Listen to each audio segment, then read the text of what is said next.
Hello बच्चों, आज हम जानेंगे कोशिका के बारे में, है ना। देखिए, स्वागत है आपका डीएनए क्लासेस में। बच्चों, अगर बात करें हम लोग कोशिका का, है ना, तो सबसे पहले कोशिका जो सेल होता है ना, किसी भी जीवन की इकाई को हम लोग बोलते हैं कोशिका, है ना। एक अकेली कोशिका भी जिंदा रह सकती है और कोशिकाओं का समूह भी जिंदा रह सकता है। इसीलिए हम लोग कोशिका को क्रियात्मक इकाई कहते हैं, क्रियात्मक और संरचनात्मक इकाई, ध्यान रखिएगा। बच्चों, सबसे पहले कोशिका की खोज की थी रॉबर्ट हुक नामक वैज्ञानिक ने। कौन किए थे? Robert Hooke. 1665 में रॉबर्ट हुक नामक वैज्ञानिक ने कोशिका की खोज की थी, है ना। अच्छा, उस समय जो कोशिका थी वो मृत थी। क्या थी? मृत थी, है ना, ध्यान रखिएगा। कहाँ खोजे थे? तो पेड़ की छाल में खोजे थे और मधुमक्खी के छत्ते के समान वो कोशिकाएं इनको दिखाई दी थी, है ना। तो ये कैसी थी वो कोशिकाएं? वो कोशिकाएं मृत थी, ठीक है। मधुमक्खी के जो छत्ते होते हैं ना, इस प्रकार के छत्ते होते हैं, तो ऐसे ऐसे उनको दिखा था, है ना। कमरे टाइप के दिखे थे इनको, यहीं से नाम पड़ा था इनका सेल, है ना। ये वर्ड आया था सेलुला से। सेलुला का मतलब होता है छोटे छोटे कमरे, बाद में उसका नाम सेल रखा गया, ठीक। बाद में 9 साल के बाद लगभग में एंटोन वॉन लीवेनहॉक, देखो ये है एंटोन वॉन लीवेनहॉक, 1674 में अपना एक सूक्ष्मदर्शी बनाए थे, माइक्रोस्कोप बनाए थे अपना, और उस माइक्रोस्कोप के द्वारा ये जीवित कोशिका की खोज की थी। जीवित कोशिका में शुक्राणु को देखे थे, है ना, प्रोटोजोआ को देखे थे, है ना, और भी बहुत सारी कोशिकाओं को इन्होंने देखा था, ठीक है। तो 1674 में एंटोन वॉन लीवेनहॉक के द्वारा जीवित कोशिका की खोज हुई थी। आगे बढ़ते हैं हम लोग। देखिए, इसके बाद अगर हम लोग बात करें सबसे छोटी कोशिका, आपको कुछ बिंदु ध्यान रखने हैं। सबसे छोटी कोशिका बच्चों है माइकोप्लाज्मा। सबसे छोटी कोशिका कौन है? माइकोप्लाज्मा, ध्यान रखिएगा। ये बिना ऑक्सीजन के भी जिंदा रह सकता है, ध्यान रखिएगा, बिना ऑक्सीजन के भी जिंदा रह सकता है हमारा माइकोप्लाज्मा, है ना। साइज बहुत कम होता है इसका। साइज कितना होता है? 0.1 माइक्रोमीटर। साइज कितना होता है? 0.1 माइक्रोमीटर। माइक्रो का मतलब जो होता है वो होता है 10 का पावर -6, ध्यान रखिएगा। माइक्रो का मतलब 10 का पावर -6। तो 10 का पावर -6 0.1 गुना 10 का पावर -6 मीटर लगभग इसका साइज है। बहुत छोटा है ये, है ना, बहुत छोटा है। तो बोल सकते हैं 1 करोड़वा भाग, है ना, 1 करोड़वा भाग लगभग, है ना। अच्छा, सबसे बड़ी कोशिका अगर हम बात करें, ये तो हमको आंखों से नहीं दिखाई देगी। सबसे बड़ी कोशिका अगर हम लोग बात करें तो वह है ऑस्ट्रिच एग, शुतुरमुर्ग का अंडा। ये देखो शुतुरमुर्ग का अंडा है ना, एक हाथ के बराबर आपको मिलेगा। कितना इसका साइज दिखता है? 13 सेंटीमीटर गुना 17 सेंटीमीटर, 13 गुना 17 सेंटीमीटर साइज होता है किसका? शुतुरमुर्ग के अंडे का, ध्यान रखिएगा। सबसे छोटी कोशिका कौन बच्चों? माइकोप्लाज्मा। सबसे बड़ी कोशिका कौन? शुतुरमुर्ग का अंडा, याद रहेगा। अगर ह्यूमन सेल में बात करें, ह्यूमन सेल में अगर हम लोग बात करें तो ध्यान रखिएगा, ह्यूमन सेल में सबसे जो छोटी कोशिका होती है वो होती है शुक्राणु, है ना। ये हमारा नर युग्मक होता है, ध्यान रखिएगा, नर युग्मक होता है शुक्राणु, है ना, नर युग्मक होता है शुक्राणु, स्पर्म, है ना। ये सबसे छोटी कोशिका है। ये कोशिका जल सकती है, इसकी जो पीछे पूंछ होती है ना, इसी पूंछ के कारण ये अपने आप को गतिशील कर पाता है ना। और सबसे बड़ी कोशिका जो होती है वो होती है अंडाणु। सबसे बड़ी कोशिका कौन होती है? अंडाणु। और इन दोनों के मिलने से बाद में निषेचन की प्रक्रिया होती है।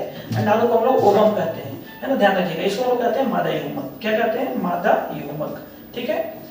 मेल, ये होता है मेल गेमेटोफाइट, ये होता है फीमेल गेमेटोफाइट। सुनिए, तो ओवम अंडाणु को कहा जाता है, शुक्राणु किसको कहते हैं हम लोग? स्पर्म को कहते हैं। मानव शरीर में सबसे छोटी कोशिका शुक्राणु, मानव शरीर में सबसे बड़ी कोशिका अंडाणु। सबसे लंबी कोशिका की बात करें तो देखो, बड़ा और लंबा में फर्क होता है। सांप लंबा होता है, बड़ा नहीं होता है ना। तो लंबाई के मामले में अगर हम बात करें तो सबसे बड़ी कोशिका हमने जो है मानव शरीर में वो है तंत्रिका कोशिका। कौन है? तंत्रिका, न्यूरॉन सेल। न्यूरॉन सेल है, ध्यान रखिएगा, सबसे बड़ी कोशिका। लगभग इसकी साइज होती है 1 मीटर। जब देखो इसमें सेंट्रोसोम नहीं होता है। सेंट्रोसोम एक कोशिकांग होता है जो क्या करता है? कोशिका को तोड़ता है, कोशिकाओं का बंटवारा करता है, कोशिका विभाजन की प्रक्रिया करता है। तो कोशिका विभाजन इसमें नहीं होता है क्योंकि इसमें सेंट्रोसोम नहीं होता है। तो इसकी जितनी संख्या जन्म के समय रहेगी, बाद में भी उतनी ही संख्या रहेगी, बस समय के साथ उसकी लंबाई बढ़ती जाएगी, है ना। लंबाई बढ़ते बढ़ते बढ़ते बढ़ते 1 मीटर से भी अधिक हो जाती है, ध्यान रखिएगा, ठीक है। और आगे हम लोग बात करते हैं, चलिए देखिए, और आगे अगर बात करें हम लोग तो कोशिका के बारे में अगर हम बात करें तो ध्यान रखिएगा, कोशिका का अध्ययन, सेल का जो अध्ययन कहलाता है ना, क्या कहलाता है? साइटोलॉजी। साइटो मतलब कोशिका, लॉजी मतलब अध्ययन, ध्यान रखिएगा। कोशिका का अध्ययन क्या कहलाता है? साइटोलॉजी। कोशिका का अध्ययन साइटोलॉजी, ध्यान रहेगा। चलिए, सेल की अगर हम बात कर ले तो बाहर वाला देखो सेल मेम्ब्रेन दिखाया गया है, बाहर सेल मेम्ब्रेन दिखाया गया है, और अंदर में यहाँ पर जो होता है वो कोशिका द्रव्य होता है। ये 3D डायग्राम है ना, उसका अनुप्रस्थ काट के हम दिखा दिए हैं। अंदर में जो होता है ये कोशिका द्रव्य होता है, अंदर में कोशिका द्रव्य होता है, केंद्रक के अंदर में भी द्रव्य होता है, ध्यान रखिएगा, केंद्रक के अंदर में भी द्रव्य होता है, उसको केंद्रक द्रव्य कहेंगे। बाहर में कोशिका के अंदर में भी ये द्रव्य होता है, उसको कोशिका द्रव्य कहेंगे। केंद्रक द्रव्य और कोशिका द्रव्य दोनों को मिला देंगे तो बोलते हैं प्रोटोप्लाज्म, जीव द्रव्य। क्या बोलते हैं? जीव द्रव्य। बात करेंगे उसके बारे में हम लोग, जीव द्रव्य के बारे में। अच्छा, इसके अंदर कोशिकांग पाए जाते हैं। कोशिकांग में देखो माइटोकॉन्ड्रिया होता है, यहाँ देखिए ऐसा ये माइटोकॉन्ड्रिया होता है। बाद में हम लोग सेपरेटली बात करेंगे अलग अलग, है ना। तो माइटोकॉन्ड्रिया एक कोशिकांग है, राइबोसोम एक कोशिकांग है ना। प्लाज्मा में सेल मेम्ब्रेन है, न्यूक्लियस केंद्रक है। केंद्रक को हम लोग कोशिकांग नहीं कहते हैं, ये निर्देशक ऑफ सेल होता है ना। न्यूक्लियस केंद्रिका भी होती है, केंद्रिका। अच्छा, रफ एंडोप्लाज्मिक रेटिकुलम का मतलब है खुरदरी अंतःप्रद्रवी जालिका, ये एक है। और स्मूथ एंडोप्लाज्मिक रेटिकुलम भी होता है, मुलायम अंतःप्रद्रवी जालिका, है ना। और उसके अलावा गोल्जी बॉडी होता है, गोल्जी का वैक्यूल्स राजधानी होता है ना। सेंट्रोइड्स होता है, तारक केंद्र जिसको बोलते हैं। लाइसोसोम होता है, लैन काय बोलते हैं, है ना। ये सब कोशिकांग कोशिका के अंदर पाए जाते हैं। तो एक एक करके हम लोग कोशिकांग के बारे में बात करेंगे, वो तो हम सेपरेट वीडियो में बात करेंगे। ये हमारा कोशिका का नॉर्मल इंट्रोडक्शन था, आपको समझ में आया होगा।